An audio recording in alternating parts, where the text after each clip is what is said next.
This is Andy from 1995's Toy Story. Showing off a 3D animated human was a groundbreaking achievement at the time, but he clearly lacks details when compared to someone like Dash from 2018's Incredibles 2. His freckles are way more prominent, his long hair is less stiff, and his expressions are more noticeable. Humans have always been a challenging obstacle for Pixar, and getting from 1995's Andy to where we are today took its animators years and countless simulations to master all the elements that make up a person. Hair, skin, muscles, and movement. When Pixar embarked on its first feature-length film, it still had work to do to figure out how to make 3D animated human characters. When animators tried, some of their digital models came out stiff, so they came up with some creative solutions where they could. Lighting was one clever way to hide those imperfections, shrouding human characters in darkness, like in this scene at Pizza Planet. But in order to avoid showing bodies completely, they staged many shots so you could only see feet and hands, like this shot of Andy's mom walking in the room. Creating a variety of different people of all shapes and sizes, and especially the clothes that they would wear, was especially time-consuming. So instead of customizing every individual, they Frankensteined it, copying body parts from some humans and creating new humans out of those parts, while changing little bits and pieces of their physical appearance. But even in that first feature film, they did have an early breakthrough. Animators needed to distinguish between the look of the toys and the look of the humans. One way to do this was through movement. Head animator Pete Docter observed, for example, that Woody was floppy and loose, therefore he would have quicker movements. On the other hand, humans were bigger and heavier, meaning they had to slow their movements down. 1997's Geri's Game was the first Pixar project to feature a human character as its lead. This 4.5-minute short was basically an experiment. One of the most prominent features to focus on for Geri was his skin. Human skin needs to be smooth. Prior to Geri's Game, human models were built in patches. Skin sometimes came out looking more plastic. This is where math came to the rescue. Enter the Subdivision Technique, which is when an animator subdivides a hard-edged shape enough times that it becomes a soft and smooth surface. Thanks to subdivision, Geri's hand looks much smoother, like a human hand should. This method has been used on every Pixar movie since, smoothing out everything from humans to bugs to buildings. That work allowed Andy and the rest of the human characters to spend less time in the shadows in 1999's Toy Story 2. Another tool that pulled humans out of the shadows was a Renderman Shader. This let animators paint on details to the basic character renderings, like pores, veins, and blotches. There is no better example of this advance than toy collector Al.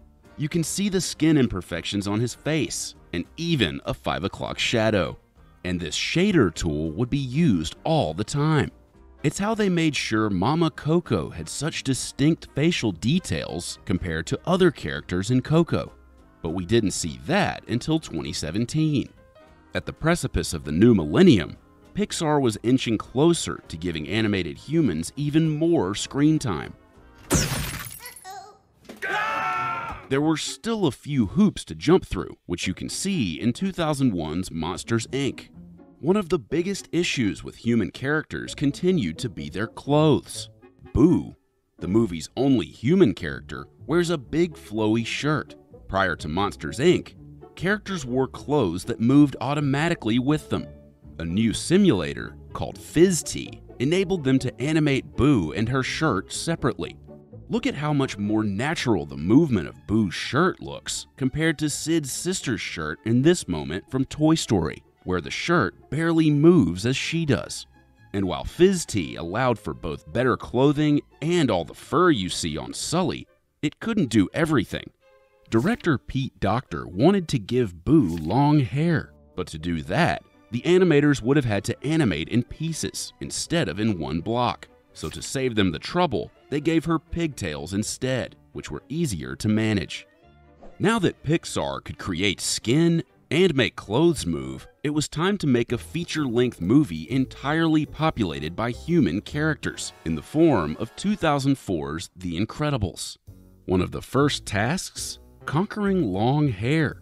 Director Brad Bird insisted Violet have the long hair that Boo didn't have. Animators already had to deal with a lot of hair collisions on a normal head of hair, so you can imagine how much they dealt with it for Violet, especially with how many different situations she finds herself in, and all the times she plays with her hair. The team developed a core simulation engine that handled all the collisions caused by long hair while keeping it moving and flowing, as well as the tools that gave animators more control over the placement and velocity of her hair. Figuring out how to properly animate and then render Violet's signature hair took 6 months of work. But Violet wasn't the only character pushing the way Pixar physically builds humans. Mr. Incredible is all muscle, and none of Pixar's human characters resembled him.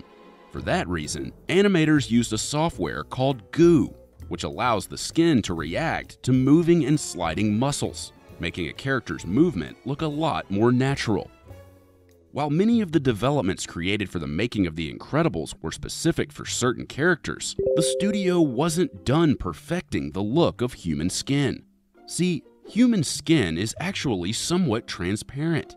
Some light needs to go through the skin, scatter around, and then reflect back.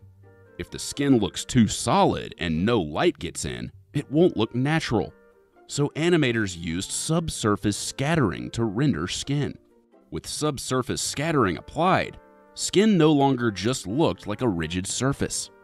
They actually found inspiration for the skin in an unlikely place. The tools used to make the Finding Nemo fish look translucent were used to scatter light off the skin of humans here. But with these advancements, the studio never forgot that the skin couldn't look too realistic. Despite the capabilities that the shader and the subsurface scattering now allowed, if a human were to look too real, then they would enter into the realm of the disturbing uncanny valley. So while details like follicles and pores could have been added, they were purposely left out. Pixar has been able to build convincing humans that don't follow all the basic rules of human anatomy throughout the years. For example, Carl Fredricksen from 2009's Up. His head was deliberately designed to have massive, boxy proportions, and instead of adding every tiny skin detail, they focused on the most defining wrinkles in an old man's face. Skin and bone aren't the only things that make up a human. Pixar constantly strived to make humans more expressive.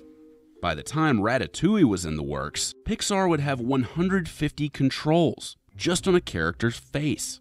These controls allowed for the varying movement speeds between toys and humans in Toy Story and got even more sophisticated over the years, granting animators the ability to slow down and minimize the movements of an elderly character like Carl in Up. Control points also allow for the complex expressions of a character like Chef Skinner, as well as more subtle and varied body motions, like Linguini's slapstick movements. Meanwhile, Violet's long hair paved the way for Colette, who had 176,030 hairs on her head. Advanced simulations had to be applied to make sure strands would not merge into each other. Despite the sophistication of Colette's hair, Pixar still had hair challenges, specifically mastering curly hair. According to Pixar's Chief Technology Officer Steve May, curly hair needs to be soft while still holding a curly shape. So in 2009, simulation supervisor Claudia Chung and her team developed a new simulator called Taz for 2012's Brave, which built Merida's hair as coil-like locks to imitate the movement of real curly hair, but the curls would completely unwind.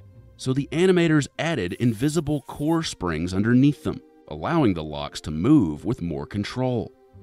The better Pixar's animators got at creating humans, the easier it was for them to play around with their form and literally deconstruct them. 2017's Coco features a cast of skeleton characters that were based on humans. Animators were able to use the same rigs they would use for humans covered in flesh and muscle, but with some changes, as the bones needed to move in ways that you wouldn't normally see in human characters. For one, the skeletons were able to detach their bones, so the rigs were altered to allow for this. A tool called Kingpin made the bones appear looser by adding jiggle to them, which you can see here. Pixar then put all the skin and muscle back on for Incredibles 2, a sequel 14 years in the making. Even with all the strides made back in 2004 with the first Incredibles, there was still so much more that Brad Bird and the animation team wanted to improve on. When the first movie came out, they didn't have the ability to get every single detail from the original clay sculpts of the characters. Now they could. Just look at the difference between Jack in the two movies. This is partially because, for the first time ever, Pixar was able to base the characters' eyes off real human eyes. Sure, the eyes are still bigger and more stylized than normal, but just look at this shot of Dash. The eyes are less circular and more of an oval when opened wide. Meanwhile, creating and rendering Violet's long hair was easier now than it was in 2004, and even more free-flowing here. And speaking of hair, there were further hair breakthroughs. In the past, animators would only be able to work with scant guide strands of hairs, just guessing what the finalized hair would look like. That would have made it tough to animate Elastigirl on her motorcycle as her hair flows in the wind, or Violet blow-drying her hair. But now, animators had full access to what these characters' hair would look like at every stage of production before rendering, allowing them to sculpt better hairstyles and even catch mistakes early on. Another subtle difference between the two Incredibles movies: in Incredibles 2, the city streets are more heavily populated. According to producer Nicole Paradis Grindle, Bird thought the urban backdrops looked too sparse during major moments. Crowds are hard, as you have to animate, simulate, and render a lot of individual people. So the crowds team actually started using some motion capture. It was used in Coco on some background skeletons, and made way for better filming of background humans in Incredibles 2. You can really see just how far human animation had come by the time Toy Story 4 rolled around just by looking in the background. Bonnie's kindergarten class is more fully realized than the dark pizza planet or even Andy's birthday party from the first movie. You can see characters with long hair, and even in this shot from a toy's perspective, all the human faces are clearly seen. And they continued to successfully experiment with motion capture in order to populate the film's carnival scenes. What difference does mocap make? Well, according to Toy Story 4 crowds lead Neil Helm, this technology can make human background characters more convincing and detailed. Crowd characters tend to run on looping cycles. Mocap lets filmmakers capture much longer clips of background characters carrying out distinct actions. From subdivision surfaces, to hair-bending simulations, to breakthroughs in cloth and realistic crowds, mastering the elements of human beings allowed Pixar to populate its worlds and expand the kinds of stories it was able to tell. And most importantly, animators know when to give characters enough detail that they seem human, but enough exaggeration in their form that they're still part of an animated universe. Pixar's next chance to show us all the hard work it does on human characters: the upcoming Soul.